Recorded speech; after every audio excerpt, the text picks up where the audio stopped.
Alright, so it's looking like today I'm gonna finally build these wheels because I finally got everything that I need. These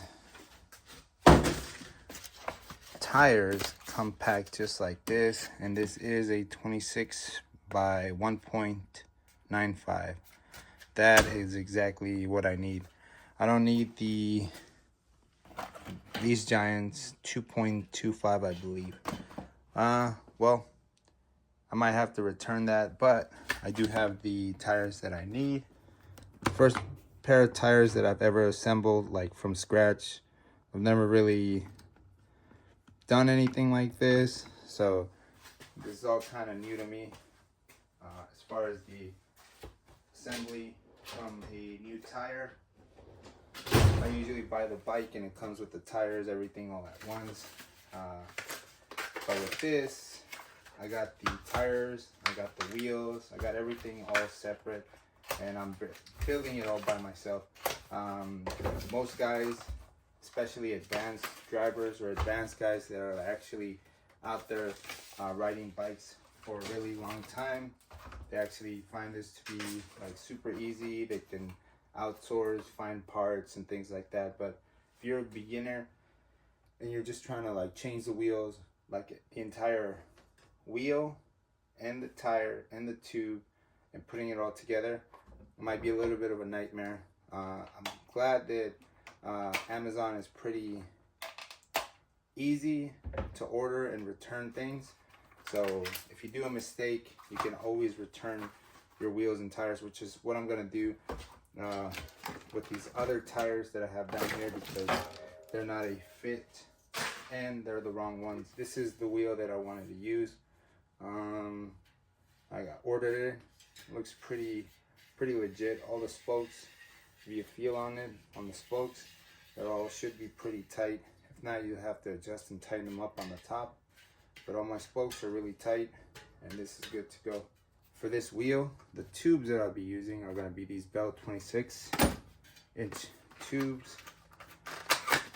Pop this guy out. Bell makes really nice tubes.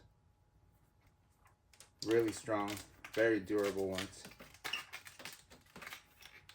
And super affordable. My first one onto this new wheel. Put the inner portion in here.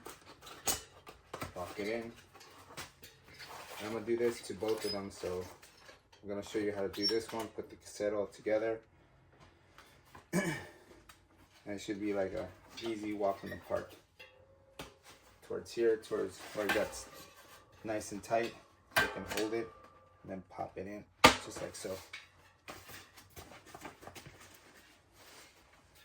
This side walks in, you should press nice and tight towards the other side, and you can just kind of use your thumb, make sure that it's pushing along the way, all the way towards the other side.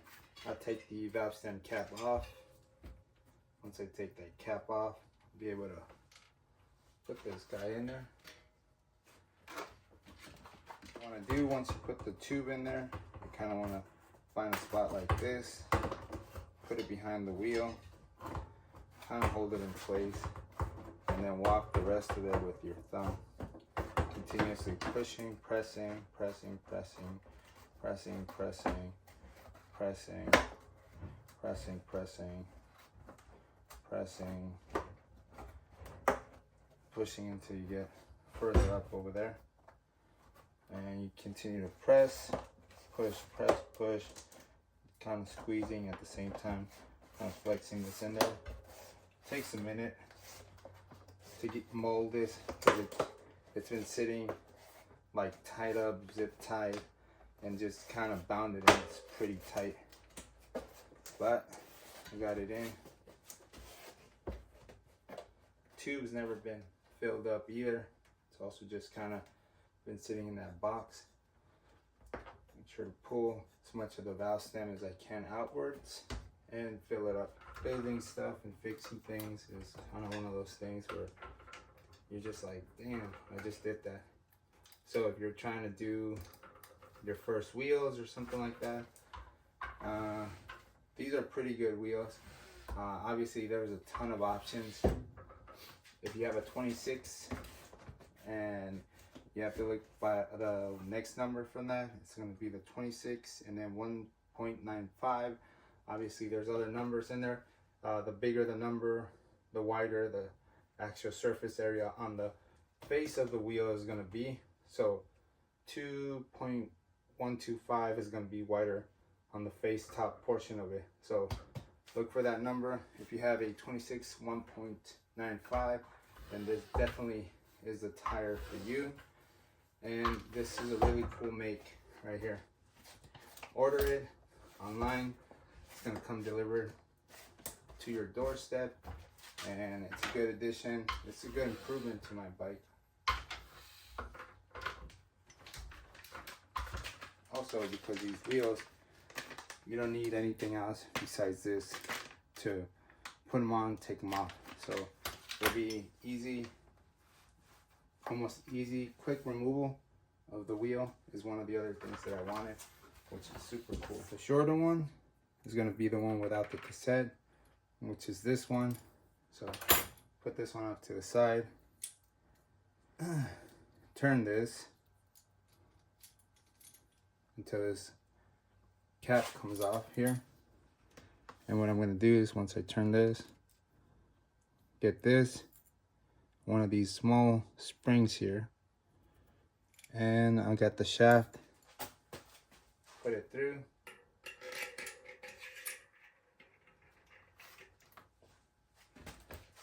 put this right over one of the springs here, just like so.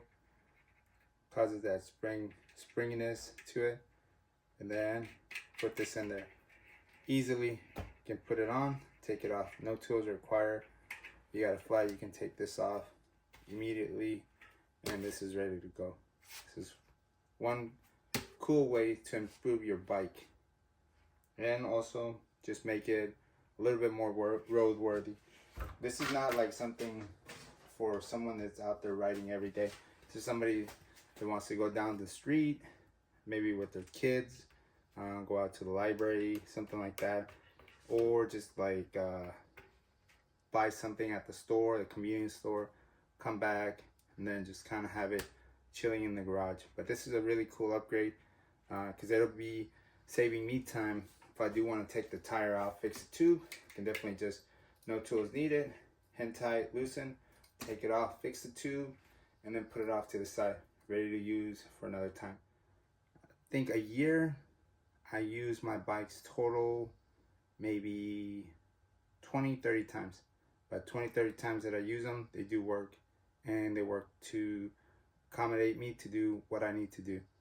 And the kids like going out bike riding, so the older they get, 26-inch is what I ride, my daughter rides, and my son rides. So this is a really good, versatile wheel, very easy to maintain, and also you can make one up, order all the parts and everything from Amazon, have the actual wheel, the tube, and the tire deliver with the Neo upgrade. So once you got it in there, specialty tool is going to turn it, and all I'm going to do is tighten it up. 1/2-inch drive on this specialty tool here as well. You can have either this one, something that'll come sold separately, which is this drive here for this cassette, or this other drive, which is multiple drives. And then this is, you just get an adjustable wrench, put on top of this, and it rolls. So as far as the specialty tool, one of my favorites goes on the 1/2-inch drive. Put in the 1/2-inch drive, righty tighty, lefty loosey, put it on just like so. It's on there nice and tight. That thing's not going anywhere. What I'm gonna do is I'm gonna find where that valve stem is going, which is right here. I'm gonna find that portion of the valve stem on the tube. I'm gonna slide that in, just like so. Pull that valve stem as much as you can towards the bottom. Feed your tube. Alright. Feed it all the way as much as you can. There we go.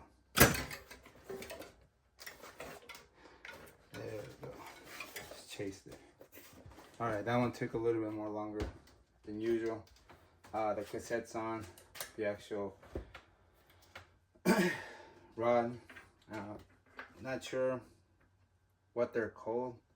I'm still getting used to the bike terminology, but I think it should be like a drive shaft rod or drive shaft. Quick disconnect. Go ahead and fill that up some. And there we go, man. I got 2 fresh tires ready to go. If I ever do need an extra set of tires, I can always take these off and then use the older ones. And just here where it bowled up, this is what you have to worry about when they're brand new. They'll roll up and they'll ball up.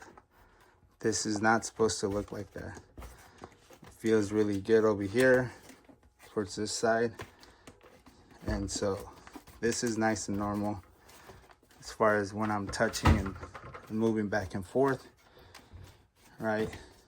But when I get to this section, right where the valve stem is at, that is not normal. I gotta see what's causing that.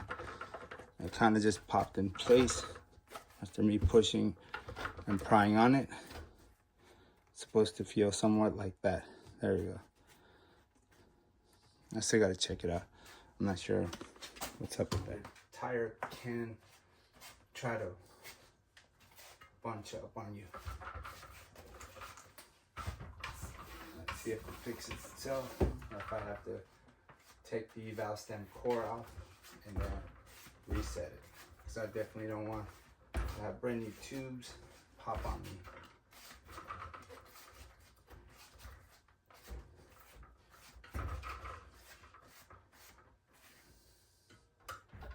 Alright, cool.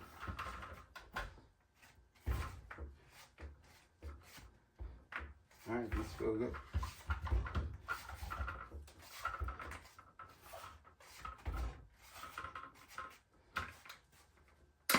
Feel really good, actually. You got the inflation. It says inflate 40 to 60 psi.